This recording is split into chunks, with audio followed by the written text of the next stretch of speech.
This is a very short message for Lomita International Sangha and our Cyber Sangha and all my Facebook friends. As we live in a very modern technological era, and we are very much or too much connected with the internet and iPhones, smartphones. So I feel I want to invite my friends to join a special approach to the internet, take a little break from internet and phone and connect more with oneself, reflect deeper within oneself, connect more with the nature, surrounding people, family. So my suggestion to all my friends and including myself is in 2014 one weekend a month to take a break from phone and internet. So just basically one can start sometime Friday evening and then whole Saturday until Sunday evening. So what you can do during that time is you can choose which weekend you wanted to do, and during that weekend the main goal is either be with yourself, trying to connect with yourself, to give time to host your own thoughts, feelings and emotions, challenges of life, reflect deeper in your life, and just be quiet, be still, be silent, be spacious, connect with the nature. If you are a family member, a family person, then that definitely that moment you will have a great opportunity to connect with each other and also with your kids and family and friends. So this is my invitation to all my friends. So I wanted to hear back your thoughts about it, and also I wanted to know if you are willing to join me, and we all support each other to do that. So a weekend off from internet and phone 2014, one weekend a month. Thank you very much.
Hi everybody, good morning. This is almost 9 o'clock, so like 8:59. So I'm very excited. This is the spontaneous event. This teaching was not planned originally, so I'm very happy that this spontaneous event happened. As you can see, this is I'm just doing all by myself. I have no one with me in this room. So, and seems like it's pretty simple to do it. So I'm very happy to find out able to do that. That means we can do more frequently, and also I have also share with the other lamas or the Bumbo lamas, and also other my Buddhist friends, lamas here.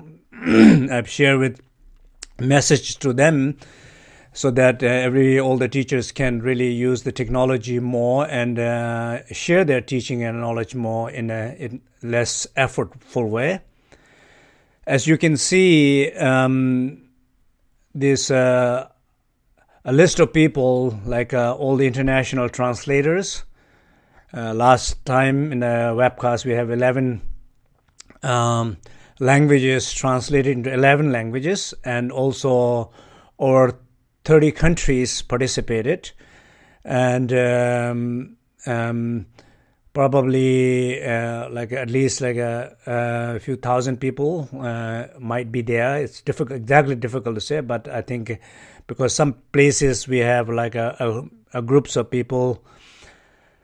Like I got one photo from Spain in Malaga. There were like over 30 people in participating, which made me very happy to see the effort that I'm putting here, and everywhere else people are putting effort to that the one expansion becomes further expansion.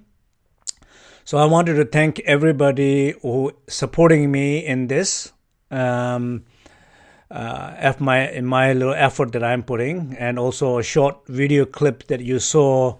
I want to thank Enrique from Monterrey, a student who helped me to do this last time I was in Mexico. So basically, the little short message was that we all spent too much time on internet and phone, but not very productive in a useful way. If we can be useful, that's wonderful, but sometimes we don't. So I promised myself trying to reduce that amount of time. So and when I was in Mexico, I thought about 2 days. Now I'm doing it 4 days a month, no phone, no internet. So I'm encouraging everybody to do the same, to join the club. And so we can all I have shared, I will be telling all my Facebook friends also, even we are Facebook friends, let's not use Facebook that often. And we all can get very addicted to it. So anyway, so that's kind of a short thing. So now, before we start today, I wanted to start with a short meditation. And so we all can sit comfortably and close your eye for a moment, or you can look at the screen also. I have a beautiful image of sunset. The other day I took with my iPhone at the East Bay when the sunset was coming. So it was beautiful. So you can watch that, or you can close eye and maintain your attention to your body.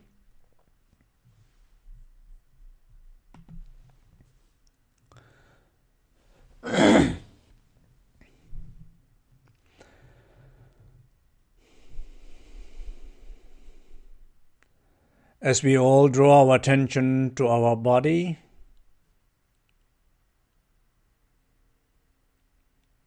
feel the stillness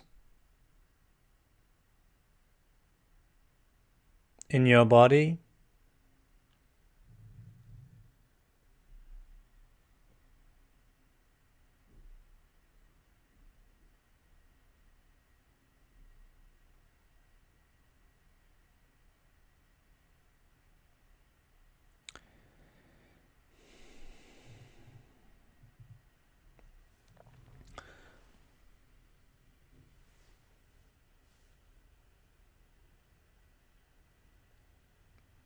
Be aware of the silence in your speech.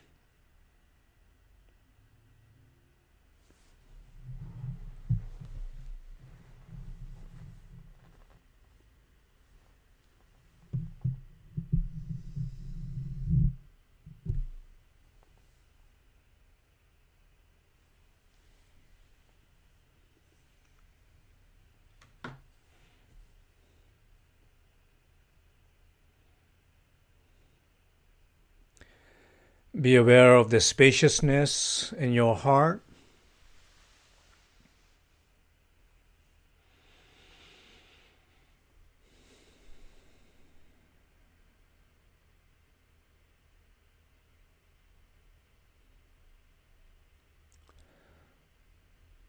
Also, be aware of that stillness silence, spaciousness all around the world.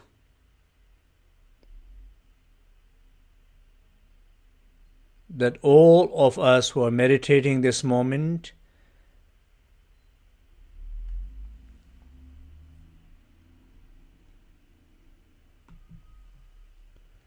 we are all connected through this stillness, through this silence, through this spaciousness.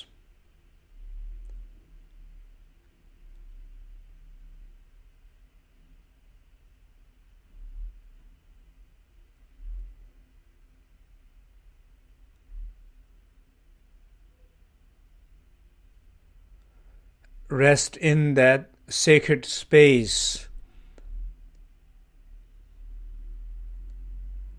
like a child resting in the loving arms of Mother.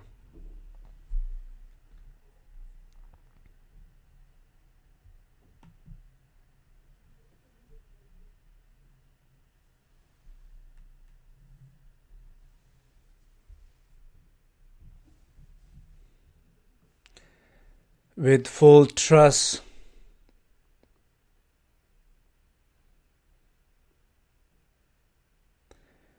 through that connection to the Mother, child is receiving love,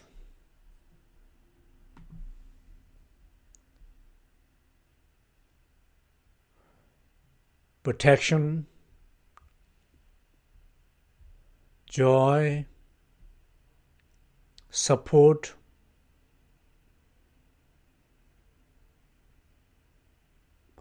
we are all receiving, we are all allowing to experience that spontaneous joy, love, compassion, equanimity from that sacred space.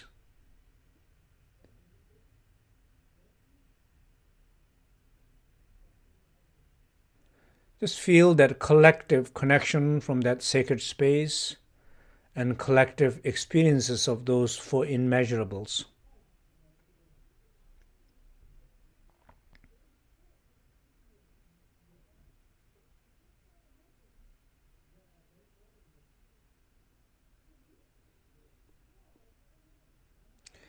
You are that child.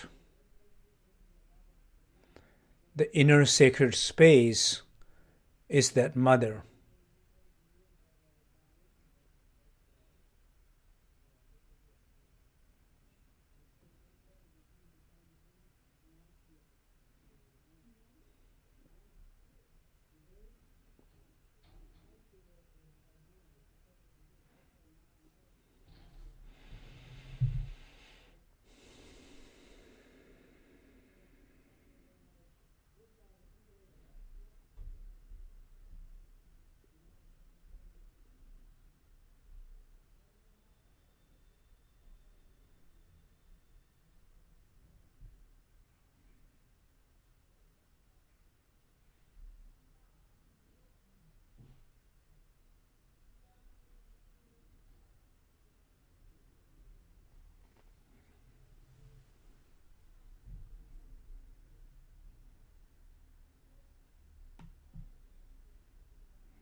Okay.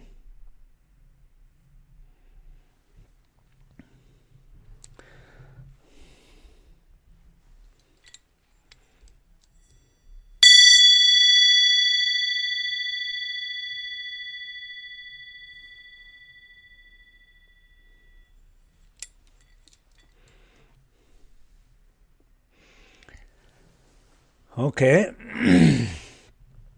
Now, today we are talking on a dream yoga, and so just I would like to start a few things.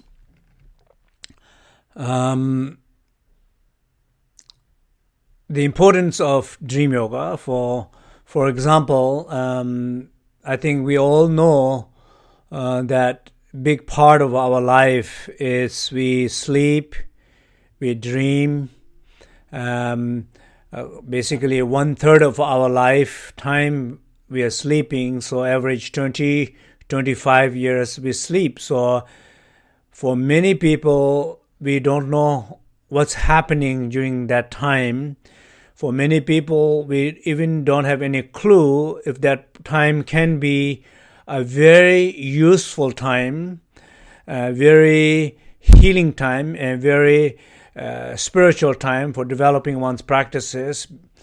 We don't pay attention like that. For thousands of years in Tibet, many yogis have practiced these ancient methods, and basically they have used that time to unblock their blockages, use those time to rediscover their qualities and abide in the nature of mind. So anywhere from clearing obstacles to finding out more intuitive qualities, more predictions in the future, to diagnosing sick people, to finding the causes of obstacle of people, shamans trying to find the causes of obstacles, what if there's any negative effects from the spirits,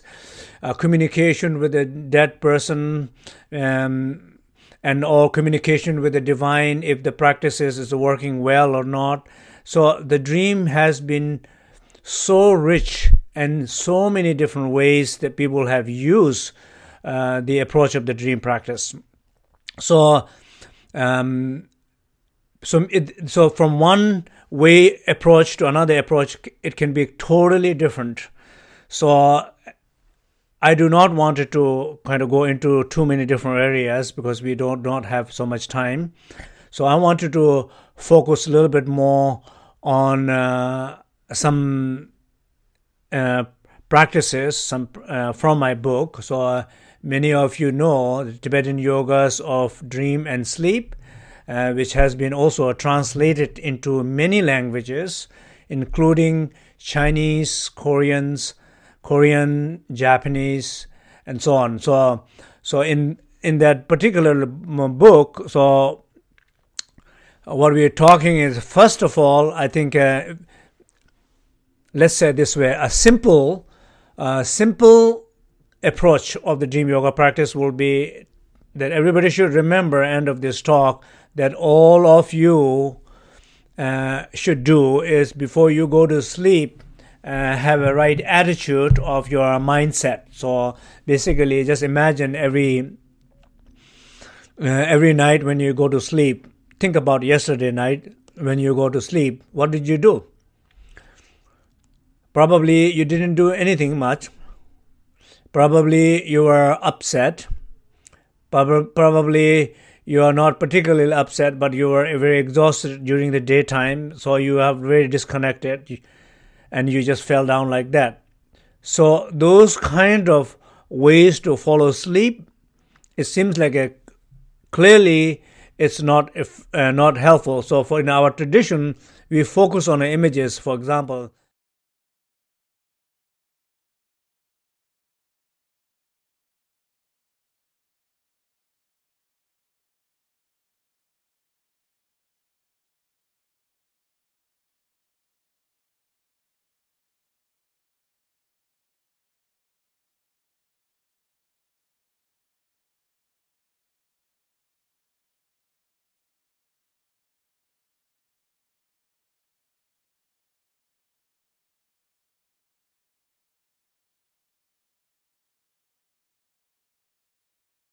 we have the energy of these qualities. So when we bring our attention to this location, what it does, it brings us connection to our specific qualities.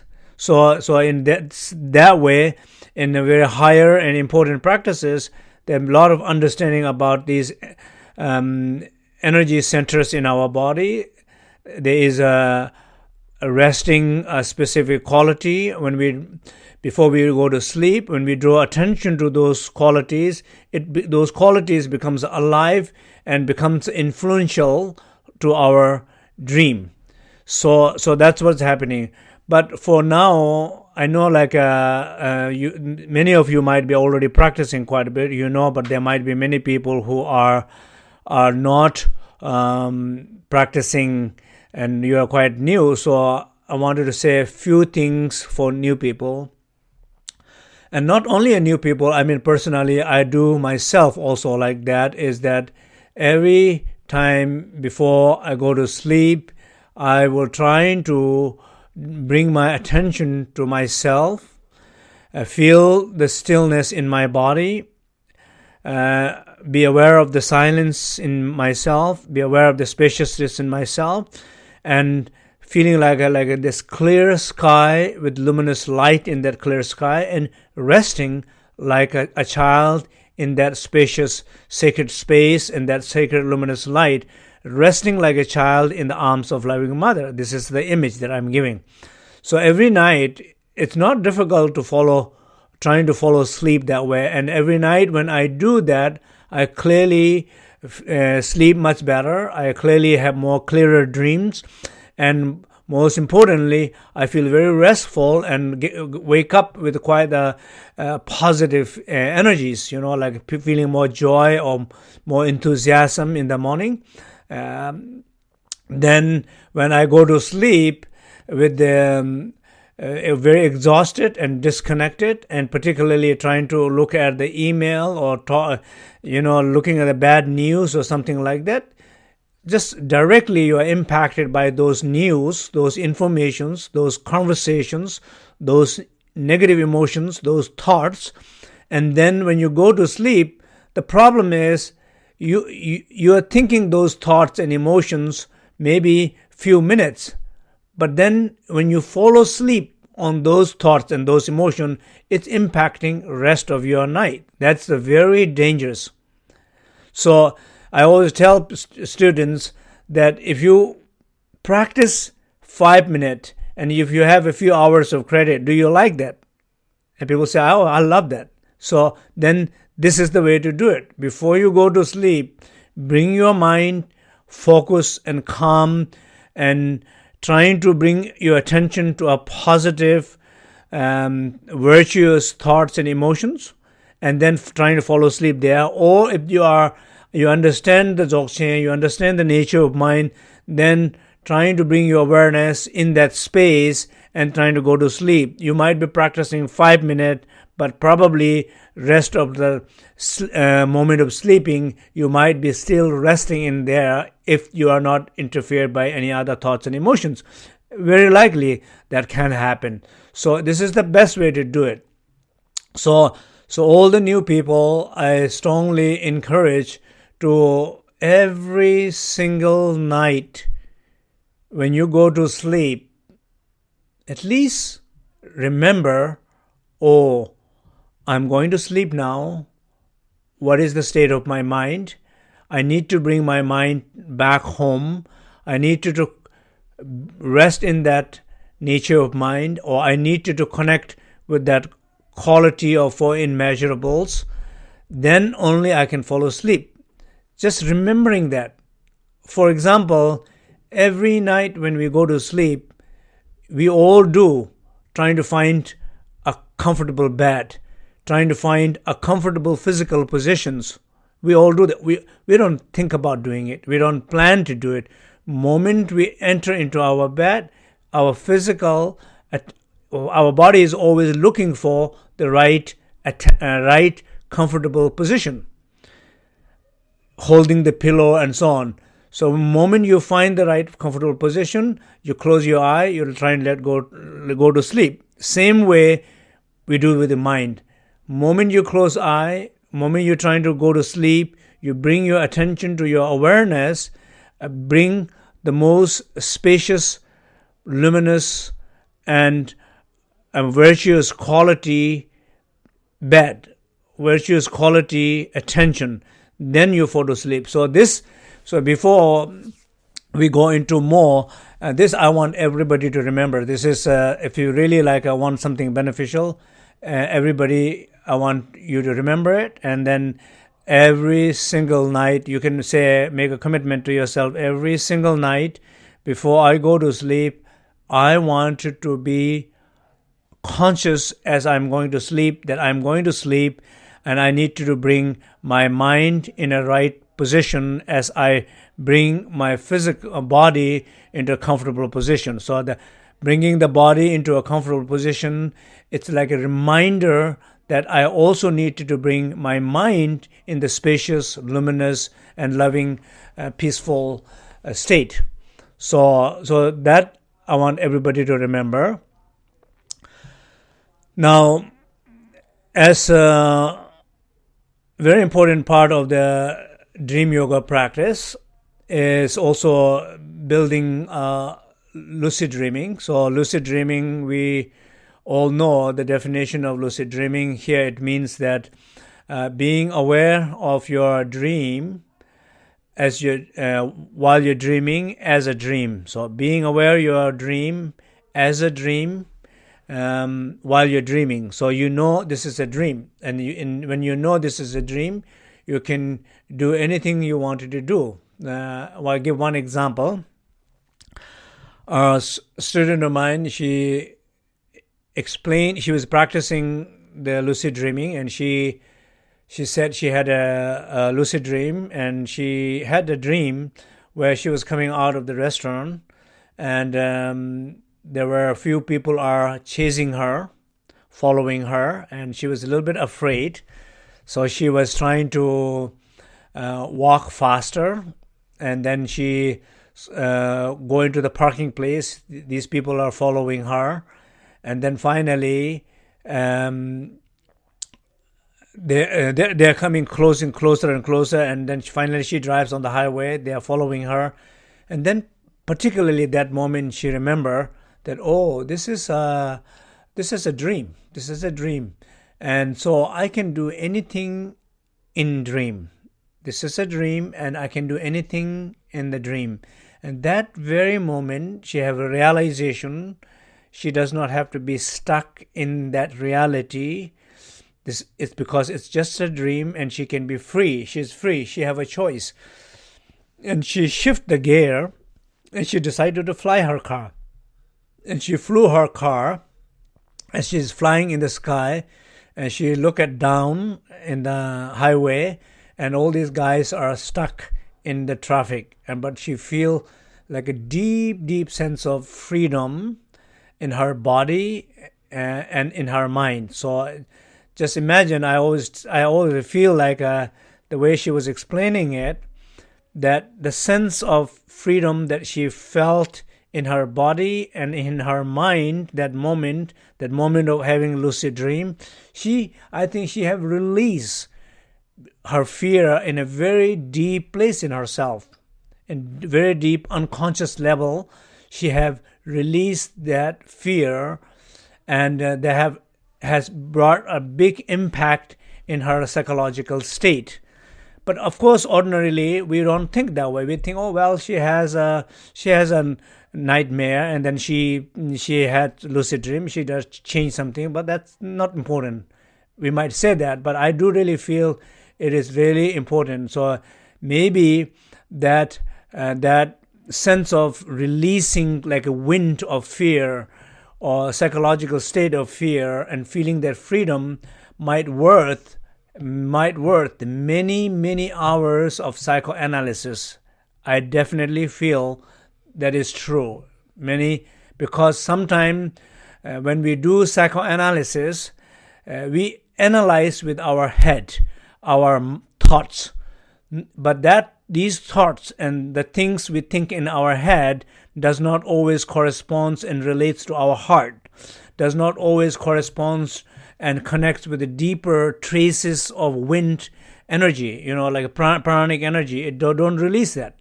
It's like more like a psychological decision, psychologically convincing oneself, I think it's true this way or that way, but emotionally or pranically, energetically, no shift is taking place. Therefore, changes or transformations are not happening. So therefore, I think a lucid dream is very important in order to bring changes. So what is a lucid dream? So I said, being conscious of your dream while you're dreaming. So how do you achieve that?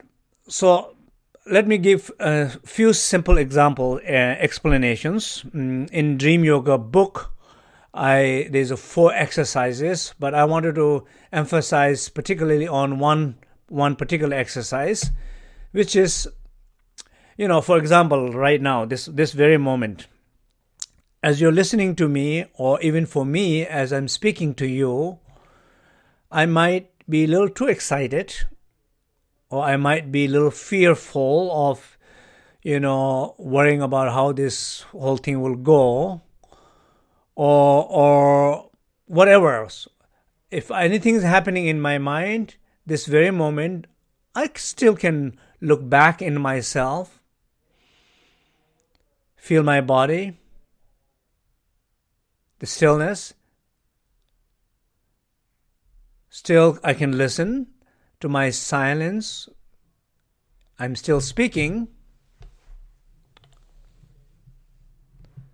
I can still be aware of my spaciousness in my mind.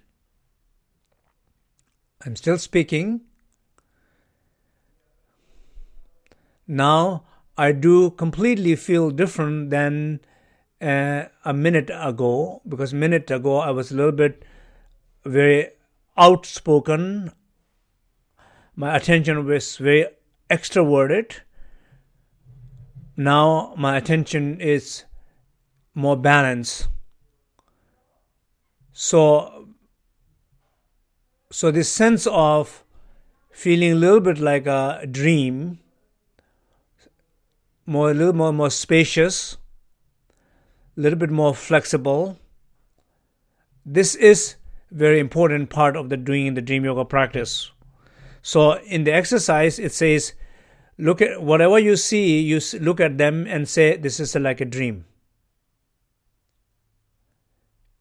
The vision is like a dream. So you get up in the morning, you open your eye, you look around, you say, this is a dream.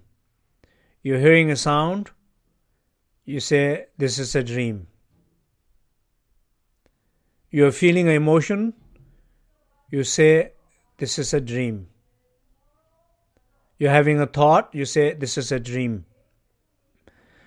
You don't only say this is a dream, but you do feel a little bit like this is a dream by feeling more space, more freedom, more openness, more playfulness, more flexibility, rather than feeling more serious, more fearful, more agitated, feeling more blocked, feeling less possibility, feeling less free.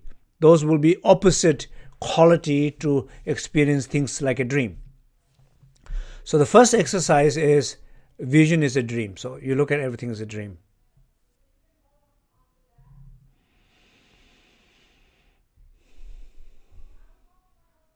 For example, if somebody has been mean to you,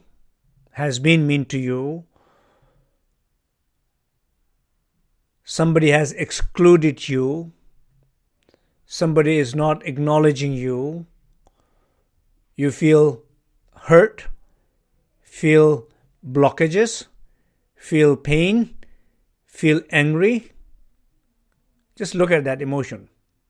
And you would say something, how it's possible my friend can do this to me, my relatives can do this to me. You look at that.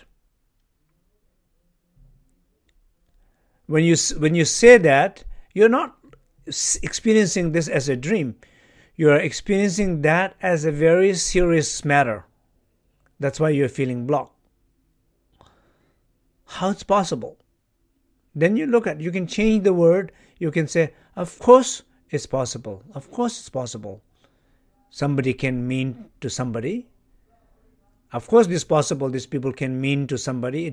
Of course it's possible this person can be mean to me.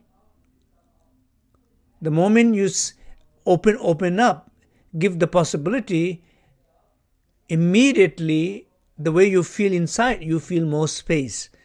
You feel for more flexibility. You feel more free. You feel more understanding. Then, therefore, you're beginning to feel this, whatever somebody said to you, as a dream, like a dream. And if you really begin to feel it's like a dream, then you say, oh, this is a dream. This is a dream. So you save that file as a dream. So the example here, it's like we say, every day we create many files of thoughts, emotions, feelings, ideas. And these all thoughts, files, we save them. We save them not right way. We save them, we say it's a series. So we need to save these files in a right way. So for example, if I have a thought, this very moment, this thought might be bothering me and it might be very serious, and then I would say, look at that thought, I would say, this is just a dream. Not only say that, I trying to feel that space, flexibility, lucidity. This is a dream. So every file that you are creating, you look at that as a dream. So for a moment, what you can try to do, close your eye and look at for a moment all the files that you have created yesterday, just for a moment. Look at all the files that you have created yesterday, how serious was it, how blocking it was, how painful it was, how confusing it was. Look at that, say, it's possible, it can happen, it's possible they can do, it's possible they can say, it's possible this can happen. This is just like a dream. This is just like a dream. You have saved the file in a wrong way. Now you're renaming and saving the file in a right way. Just try for a minute.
Now also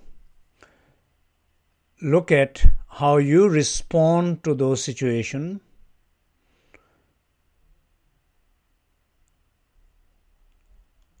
how sometimes we don't like how we see, how we feel, how we respond. We are not open to ourselves also, hating ourselves, blocking ourselves, not allowing to feel what you're feeling. Just look at yourself and also say, this is a dream.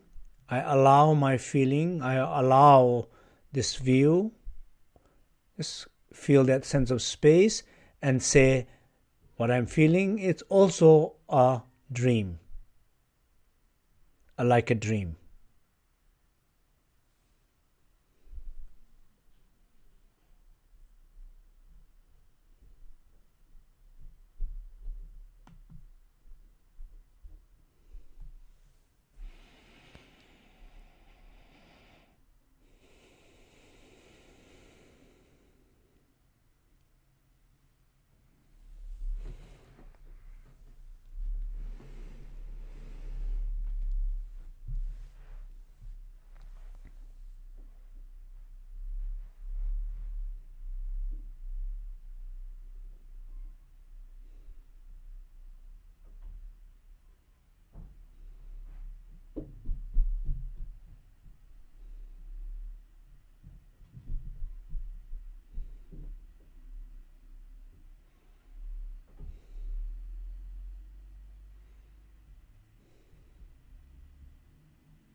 Now you can say,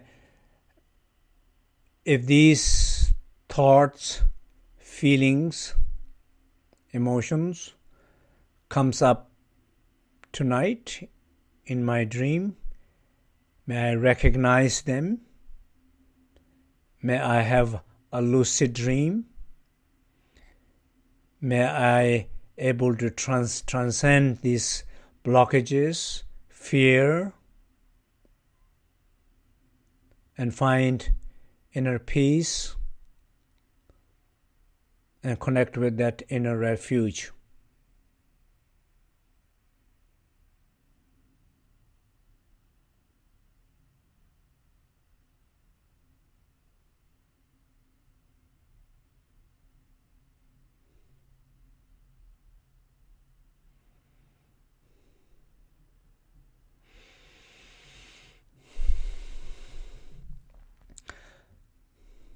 So just imagine just this little short practice what we did.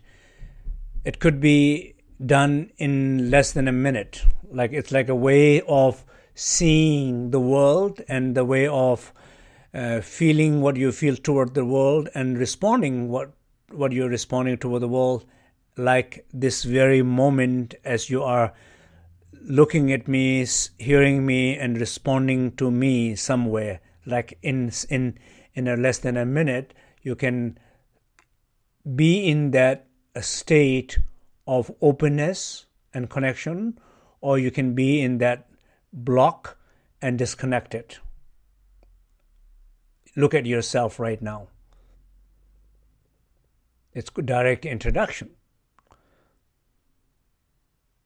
So it's not about like saying, I'm going to practice after I hear it, learn it, now then I'm going to go out in the world, then I'm going to practice. You are practicing right now. This very moment, you are creating your dream. Every single moment, you are creating your dream. Every single moment, you are creating files. And how many of these files are created in a way that it does not occupy any space in hard drive? Because you're just creating a file there, it's in the universe, and it's like a, how you say, in the cloud, in the universe cloud. Or you're creating a file, immediately it's occupying a big space in you that you cannot function anymore with any other things, other programs.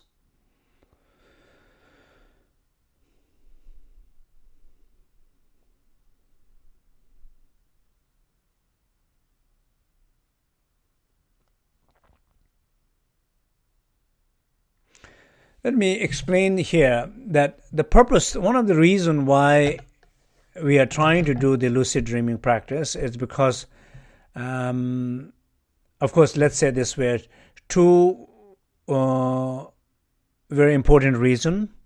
One is very kind of ultimate goal is to understand everything as an illusion, projection of our mind. There is nothing inherently existing anything. It's everything is created by our mind. And so to trying to realize that, to realize the nature of mind, that's the ultimate purpose of trying to understand lucid dreaming. So that's the very deep spiritual purpose of it.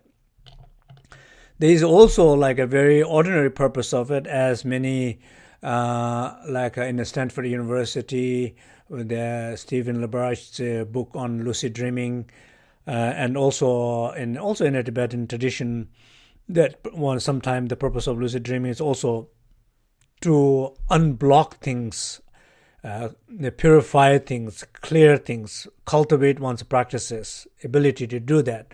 So, for example, once you have a lucid dream, the example that I gave earlier about that woman who have a lucid dream and she was able to fly her car and she was able to free her fear, for example. What happened that moment? I think that moment, very important healing happened.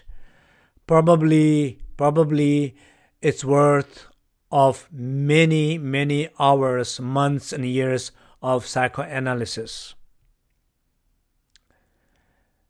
I personally believe that.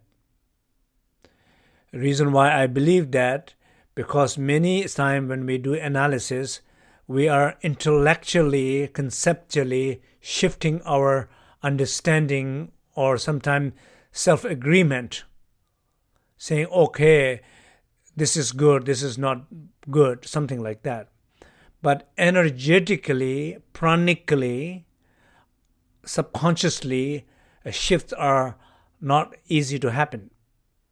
And during those awakening moments, it happens. That's why lucid dreaming is very important. So you're able to change anything in your dream through the lucid dream. Those transformations might have a great impact or great, transformations in your everyday life. So in the teaching it says, if you have a thought, transform the thought. If you have a pain, transform the pain. If you have a fear, transform the fear. If you feel blocked, transform those blockages. So basically, every single experiences that you have, these experiences can be transformed into antidote in a positive state. Only way you can able to do that when you feel free and when you feel lucid. That's why the practice of lucidity is very important. So before I go into it, maybe if some of you have some questions about what I just explained, please go ahead and you can ask.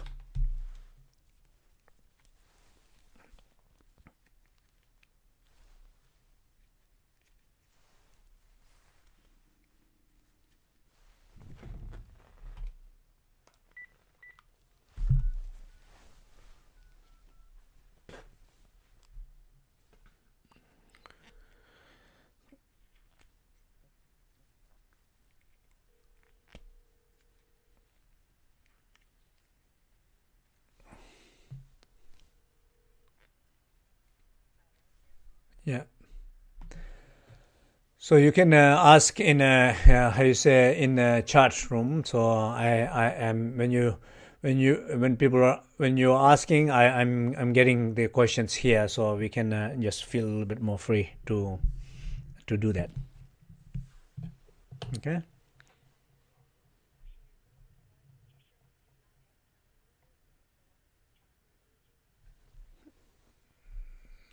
Okay, that's fine.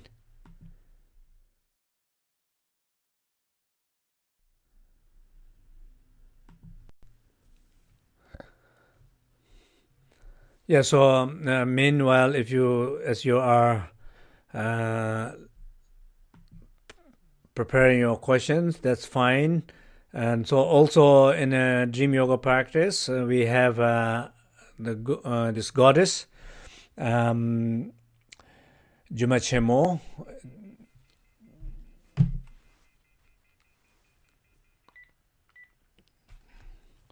This Jumachemo is the dream goddess, and so the idea of the dream goddess here is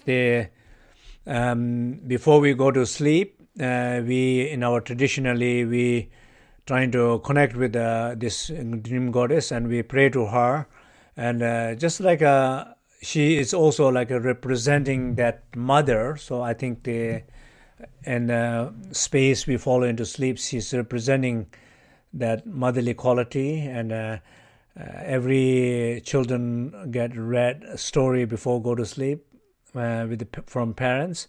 So when we get older, we don't have a storyteller, so you can imagine the dream goddess coming and telling you a story and putting you into the bed, so that the goddess we pray also.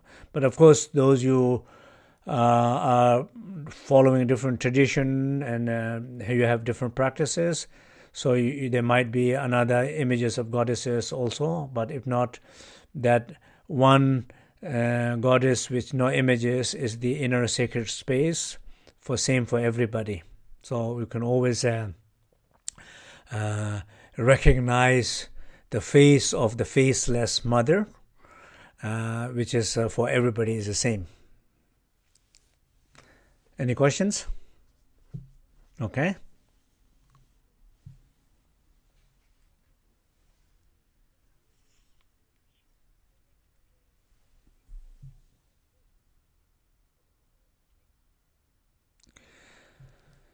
Waking dream.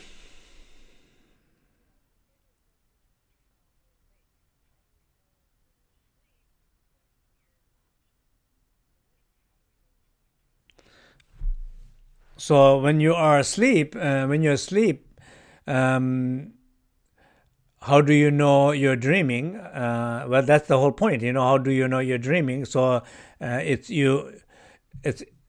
somehow you know that you are you're not walking around. You know you went to sleep. Some sense of you have a sense of space and time that you did go to sleep. You're dreaming. So of course that's exactly the point. It's important to trying to understand that. But the question about like a waking state in a way is not very different. For example, right this very moment, as I am speaking, as you're listening, it could be a part of our practice. How does this process becomes a part of our practice, like a dream yoga practice? Are you lucid?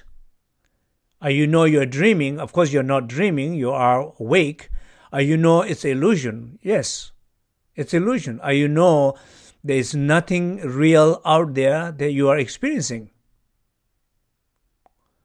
Maybe not. If you draw your attention in your body, look at those tensions, blockages. Those tensions and blockages that you experience in a waking state, it's like not having a lucid dream. One might be receiving a teaching, but you're having a nightmare. One might be just doing nothing, might be in the state of awareness. So every given moment of our own life, we don't say, are you lucid or lucid dream, but are you lucid? Are you aware? Are you conscious? We do say that. So Dream yoga practice is to know it's a dream when you're dreaming. The waking practice is very much when you are reacting to something, when you are seriously seeing something, heavily responding to something, to recognize that very moment it's like a dream also. So you do exercise that. Yeah.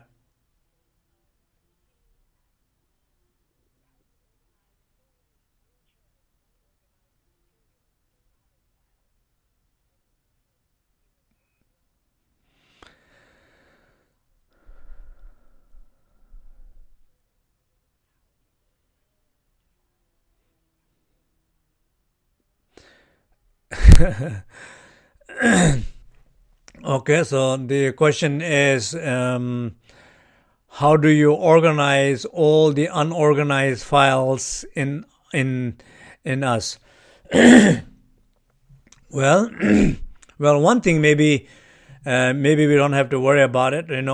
Files are automatically organized into 6 files. Of some files automatically goes into the health file. Some file automatically goes to the hungry ghost, animal, human, demigod, god realm. 6 files are already there. They automatically, if you did something look at something with anger, if you fight with somebody, if you feel the pain of that fighting, confusion of that fighting during the daytime, and you are totally unconscious and unaware of that event, that file is automatically saved in the hell file. So don't worry about organizing unorganized files. But maybe it's important that do 2 things. One, that when you have opportunity to take a weekend off, and as I suggested earlier, that no phone, no internet, and 1 weekend a month, be yourself. During that moment, look at yourself.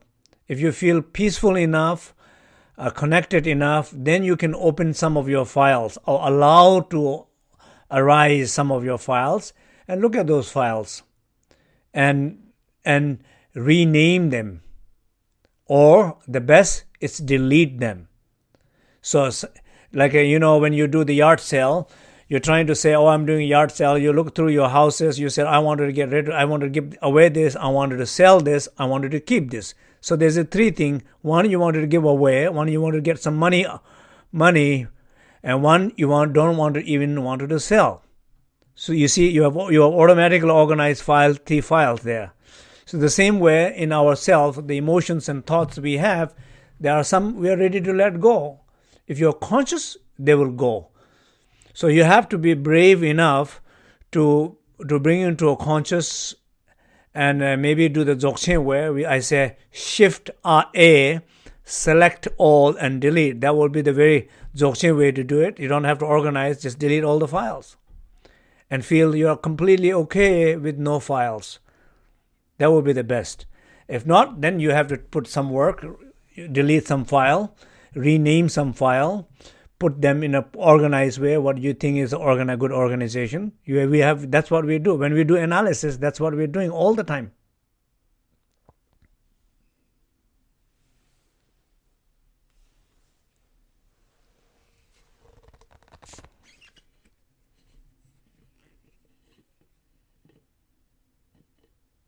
Equally important role.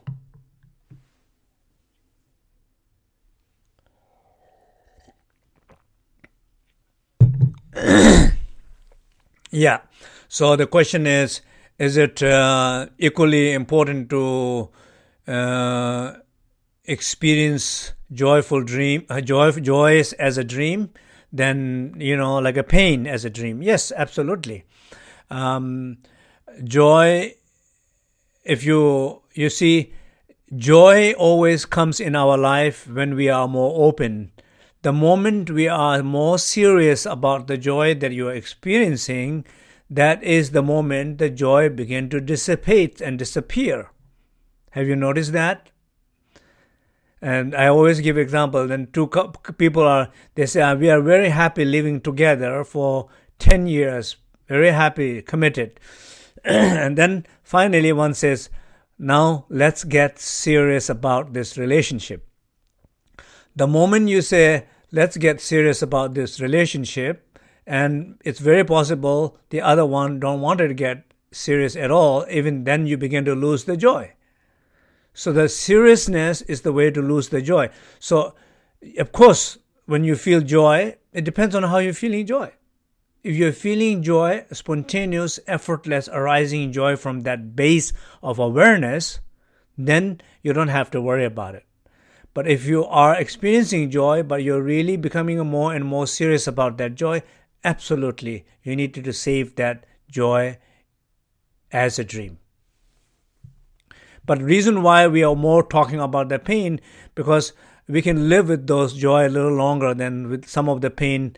It's emergency. It's not a luxury. Joy is a little luxury. Selecting joy is a little luxury.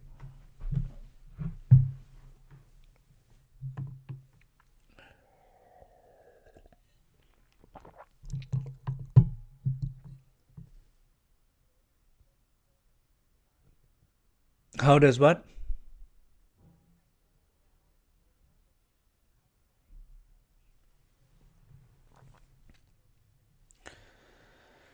So question is, how does I will ease my nervous system in order to feel the stillness? So same way, it's nothing different. If you are feeling the blockages or pain or discomfort in your nervous system, any area of your body, what you're trying to do is you draw your attention to those places in your body. For example, as I'm speaking right now, this moment, it's a very good time to do it because you are supported. So look at those part of your body as a loving mother. It's looking with a clear, open attention, with so much genuine warmth to her child, her son, her only son.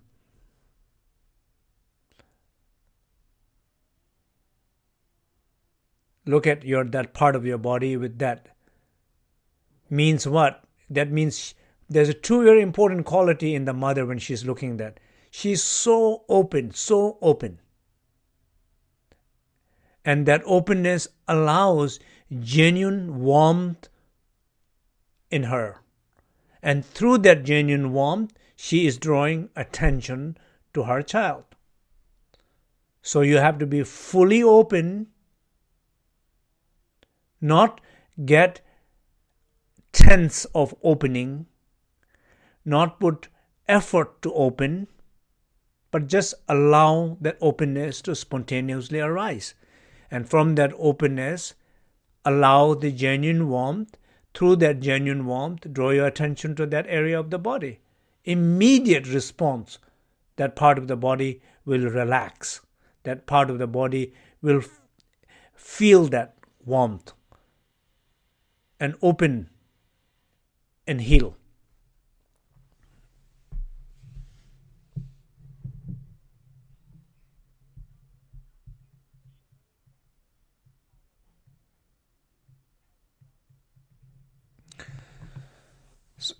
So the question about how does the calm abiding practice or the Shinaya practice helping the lucid dreaming? So, of course, the Shinaya practice, the calm abiding practice helps to do everything. So in the case of the lucid dreaming, again, so where you cultivate your lucid dreaming, it's, for example, this very moment you might be developing, exercising your lucid dreaming, or you might be building your nightmares. I'm talking to all the listeners. And this very moment, you might be building your lucid dreaming, or this very moment might be building your nightmares. How I know? Simple way. Am I connected? Am I calm enough? Am I peaceful enough in this situation? In the situation, in the room I am in the people I am with, the technology that I'm working with, am I calm enough, peaceful enough? Through that calmness, calm abiding, am I connected enough to myself? Do I recognize my inner sense of myself?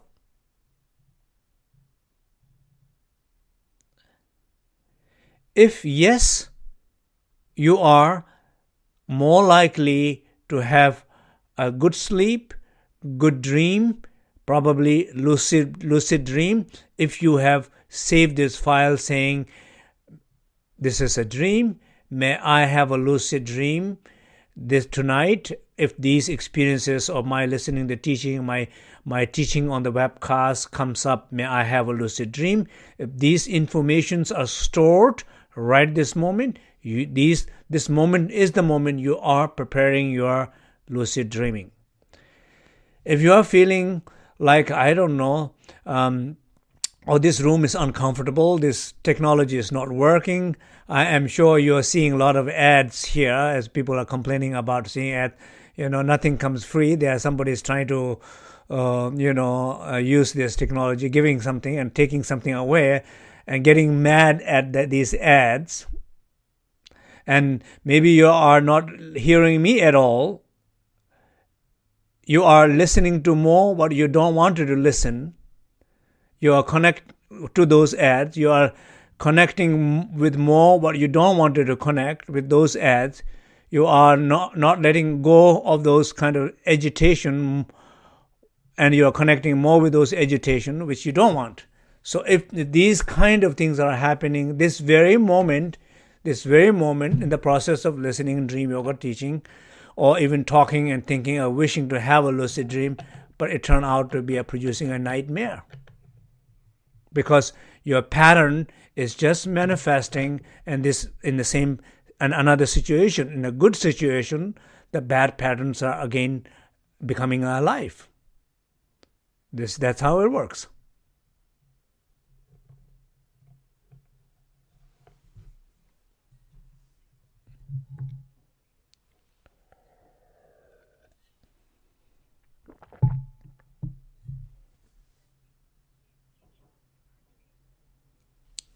The first question is, what is the first question, Polly?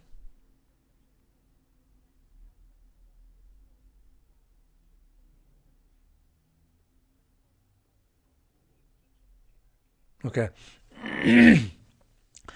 So the question about, can you help the physical pain through this lucid dreaming? And the second question is, can you receive teachings through the lucid dreaming? Absolutely. In fact, indirectly, that's what I have been talking, like the last few minutes, what I'm talking, that's exactly what I'm talking. So let's say,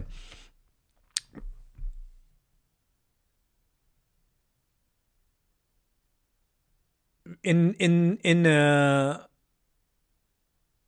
lucid dream, when you go to sleep, you can find that space, find that awareness, and you can pray, and you can say, may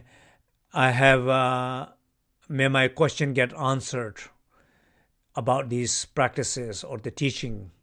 But if you go in that inner refuge, that inner refuge is the source of knowledge. All the knowledge, 10 parajana paramitas, are perfected in that inner source. And when you are open and lucid enough to connect with that, you are connected to that infinite knowledge. And that infinite knowledge, not only you're connected to that, but that moment knows what knowledge you needed to know, and it provides those knowledge to you. And if you know, like many masters, they would have discovered many knowledges and the teachings and practices in their dreams. But it's important to know that they are coming from right source. Sometimes there's information which might look good, but then might not be coming from right sources. So the other question is about, can it help to heal Absolutely. Again, I think the practices of awareness during the waking state, practice of lucid dream during the sleep state, both can help the healing process of our physical body. The main way it will help our process of our physical body is just because our relation to our pain is terrible most of the time for most of the people. For example, the one who you're asking question and the one who have similar question, you look at yourself. I'm sure you might have intense physical pain and you kind of asking that question, or you are curious about the answer. You look at yourself. How you treat your pain. Do you ever hold your pain like the loving mother holding the crying child in the arms? Did you ever hold that pain? Did you ever, with the open awareness, did you ever look at your pain? A simple question. Most case, people don't. People consciously, they would say, I hate this pain. Unconsciously, they always reject, not accept, resist. And those resistance, those word of hate, it's not helping. If somebody said, I hate you, do you like that?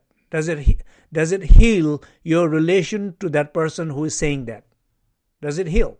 No. What it does it worse.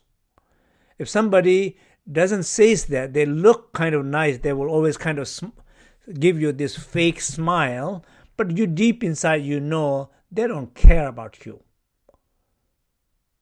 Do you feel healing in the presence of those people? No, you don't feel. Even though they don't say bad things to you, attacking you, they're smiling you, they're saying the right, politically right words. But you know deep inside, they don't care about you. It doesn't help. But if somebody is even not saying anything, they're so open, genuinely open to you. They're so open, and every word they will say, it will always come out in the sense of trying to help you. When you hang around those people, does it help? Of course it helps. It heals. You spend a weekend with them, you'll feel better. So who is those people? You can be those person. If you practice the principle of lucid dreaming in the night, if you practice the principle of awakened awareness during the daytime, you could be your own healer, continuously healer, day and night healer. Because every attitude, your attitude toward those pain is either it heals or interferes. I'm sure you clearly know what I'm talking about if you even pay attention to this very moment, your relation to your pain. Yeah.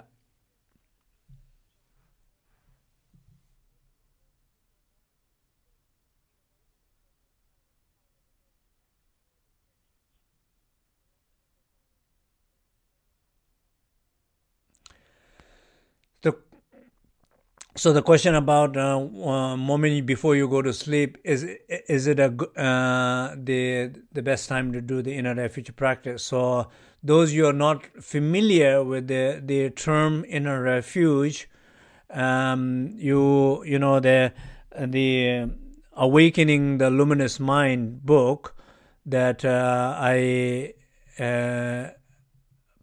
have published some time ago. So I think I would recommend that book. So you will. It's a, for me personally, it's a very important book. So then in this you will hear, you will know what inner refuge practices means. So this has been, inner refuge practice has been the most important practice for me last couple of years, and I've been teaching every places, many of you know, and I will be teaching rest of my life continuously. That's my main practice. So Yes, absolutely. And in a refuge or resting in that unbounded sacred space before you go to sleep is the best way to go to sleep. And if you truly able to go to sleep that way, and you will have a very restful sleep, and you will have a very luminous awakening. And but not only do that before you go to sleep. For example, everything I said from the beginning of this talk, saying what you do, your attitude before you go to sleep, we all know exactly. Even I know sometimes, even I know it's so important, I sometimes forget. And I know many people forget. When I'm in the weekend teaching somewhere, I will tell everybody, remind that, and next morning I will say, how many people forget? You will be surprised. Many people did not do. You are reminded day before. You are at the dream yoga practice.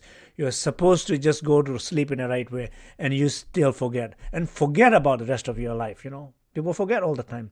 So in order to not forget, what is the key? You have to you need to remember throughout the day. Maybe throughout the day, 5 times, maybe 10 times during the daytime, remember to rest in the inner refuge. When somebody doing something, you feel your space is blocked by somebody's action, but your awareness resting in that space can unblock that action and reconnect with that space immediately.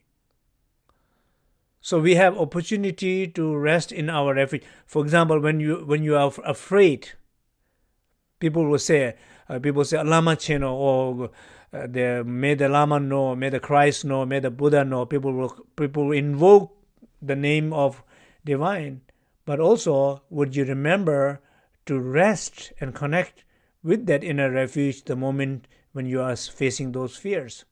If you do, those remembering again and again will ensure you remembering before you go to sleep, because it's not easy for everybody to remember it. To worry, you don't need to be reminded.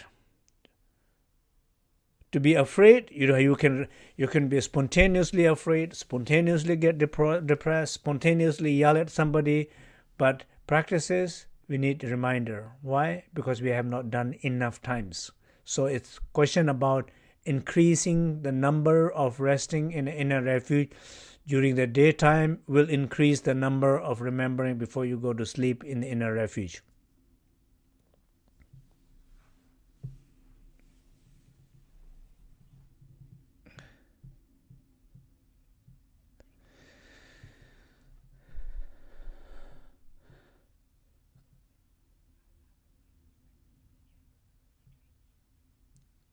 So the question about how can I remember my dreams if I don't remember, right?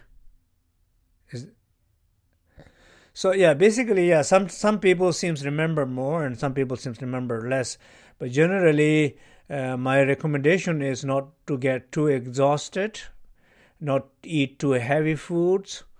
Prepare yourself more with the sense of restful and clarity before you go to sleep. Putting intention of prayers before you go to sleep. May I remember.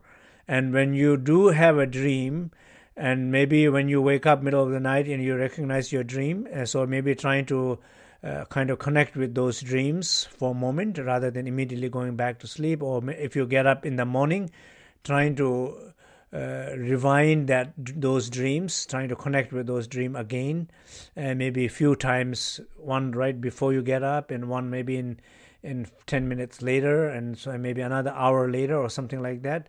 Remind us, so then maybe more chance to have a dream or remember your dreams.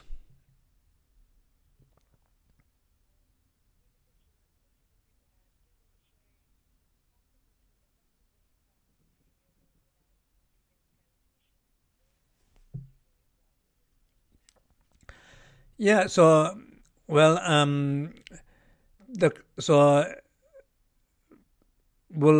question is, will one have a equal beneficial without receiving the transmission in the dream yoga practice, or is that the question?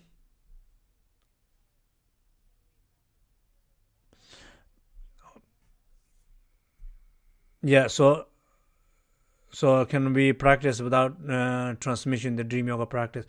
Well, it depends on a definition of the dream yoga practice. So, for example, the dream has been practiced by so many different cultures and in so many different ways, different forms. And if you, in some of those practices, of course, does not requires, and some of those practices does require. So, for example, if you are trying to connect with these dream yoga book that I wrote has something to do with the Mada Tantra, Maju Sanjay Jisum, and so one need, if you are doing exactly according to those texts, then receiving transmission and connecting with the Sangcho Jabo Union, Dream Yoga Goddess, the mantra, the transmissions, the visualization of those chakras, those syllables. So if you're doing everything properly, and it's, of course, you need to receive transmissions.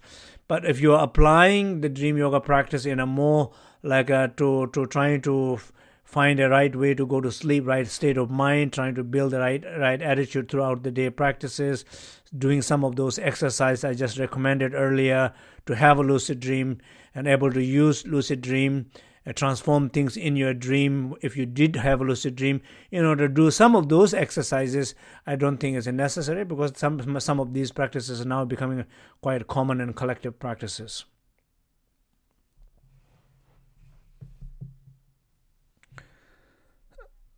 For example, if you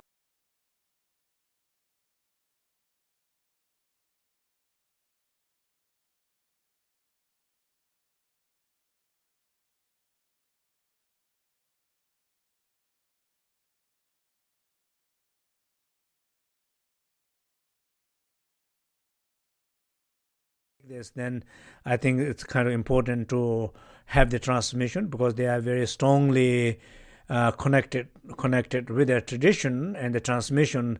So it's much more beneficial.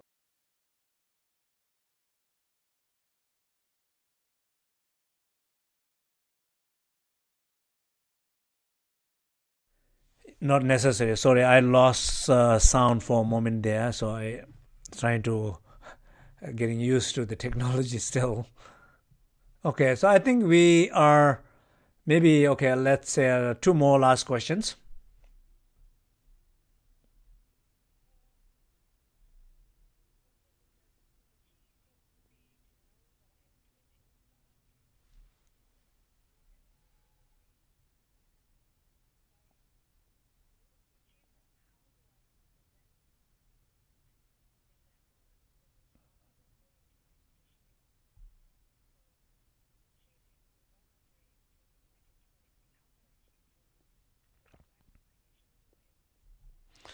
Well, I mean, question is, if when I know I'm dreaming, then I can do anything. How can I overcome my normal pattern of doing things?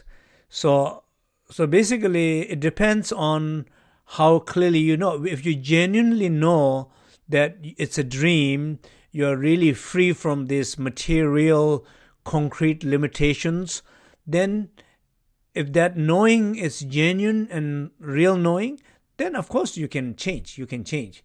But if you're not able to change, that means your knowing is not good enough. For example, you can say somebody's chasing you in your dream and you are sitting on the fifth floor, and then the guy comes right next to you, and you have a two choice: face the guy or jump from the fifth floor. And you can say, I prefer not to jump.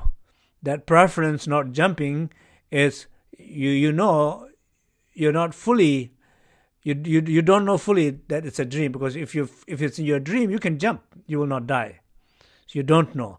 So the same way, I think most important thing is that in our everyday life, maybe if you look at what something that you're trying to do today, for example, okay, you are trying to do today something, you are maybe a little stressed out or fearful of, you are feeling tension, and you're a little bit too serious about things. And the most important thing in that case is to be conscious. I am a little anxious. I am a little too serious. and you can say, I don't have to be that serious. I don't have to be that anxious. It's okay. Go inside. Take the white pill, red pill, 3 pills. Feel the stillness, silence, spaciousness long enough, and allow the event that you're planning to do today, allow it to happen in that space, with that awareness, with that warmth. And I'm sure it will happen fine, and it will happen probably much better than your effort that you're trying to bring into that today. So be aware of those conceptual, painful, fearful effort, trying to do something effortless, joyful event. No joyful event, playful event, fun event arises from that painful, fearful, effortful places. So you have an opportunity to exercise today, right now, okay? So Polly, so I think we're going to, we have 10 more minutes left, so we're going to conclude. How is the situation, Polly? How many people are we having? Translations, and I don't know anything about it.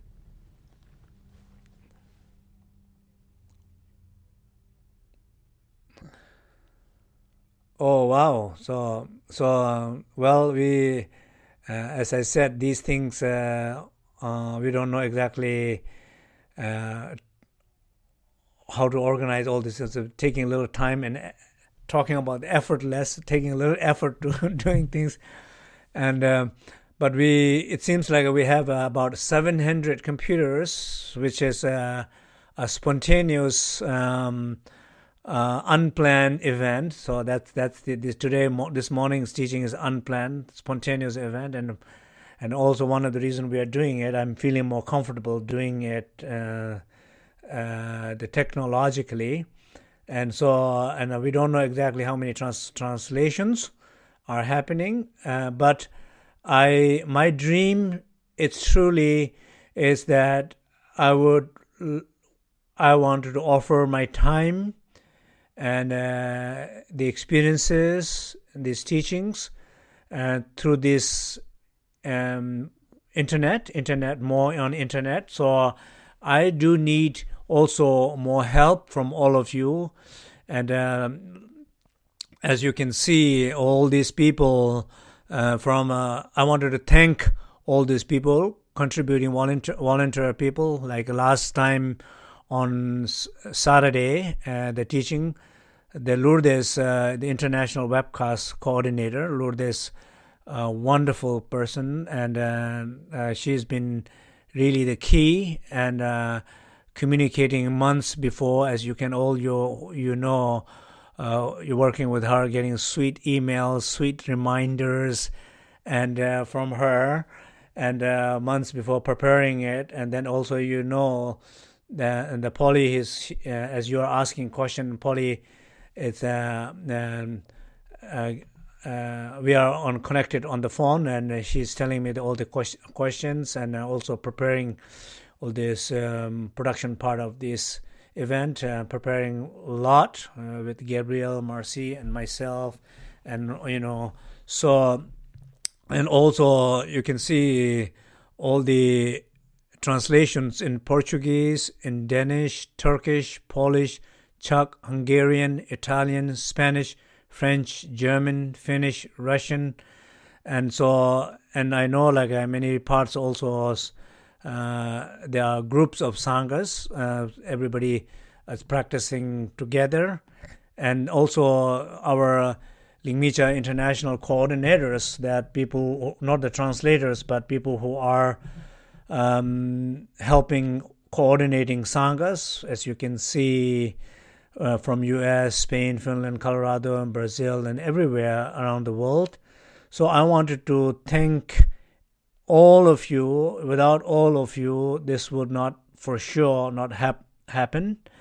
And I would like to also encourage all those who are listening today, and if you feel like it's very beneficial, and then and I, any way you can help us also to whatever ways you can help us to bring the teaching more in the cyber Sangha, from this sacred space, cyber sacred space.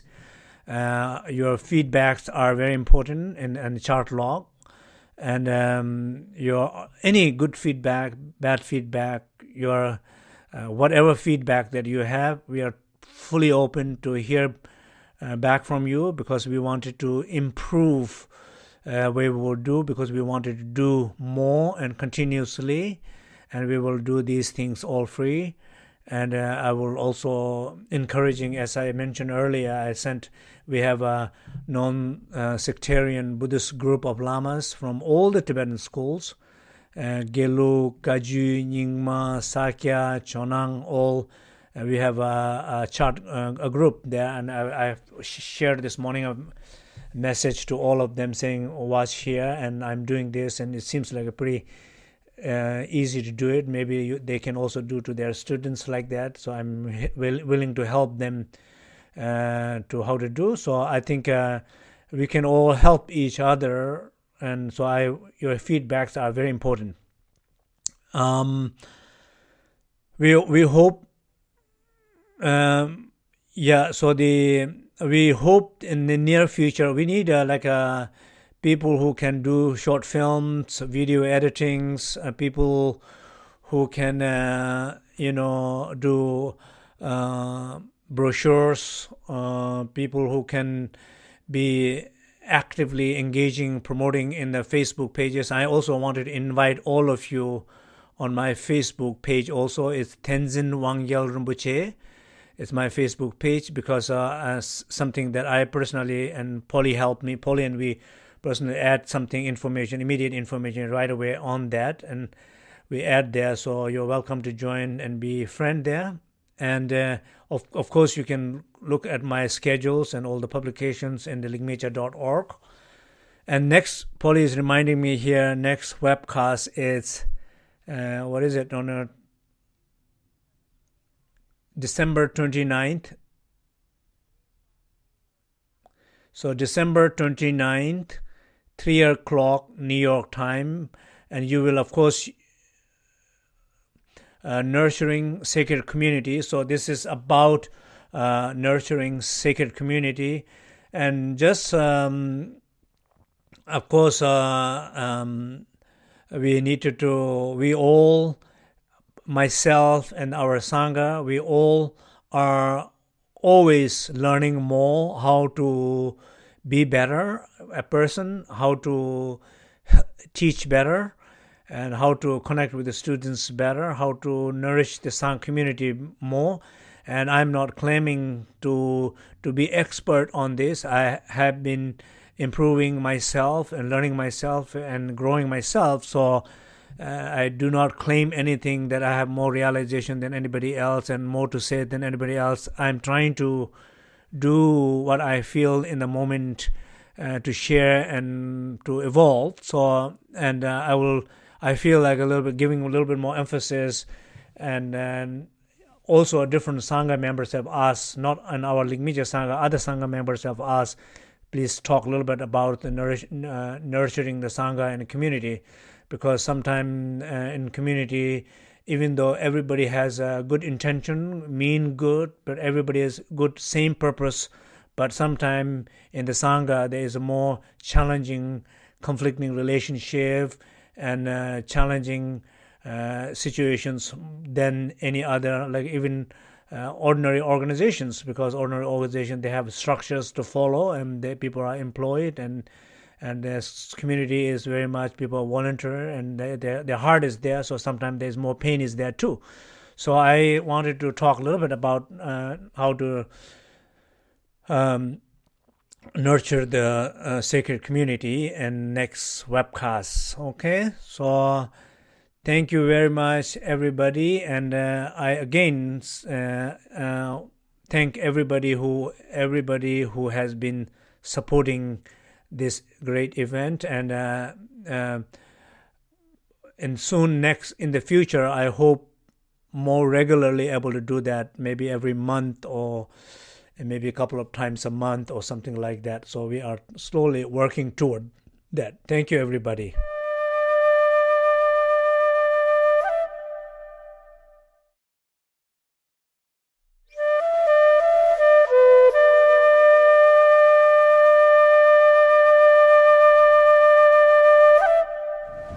This is a very short message for Lomita International Sangha and our Cyber Sangha and all my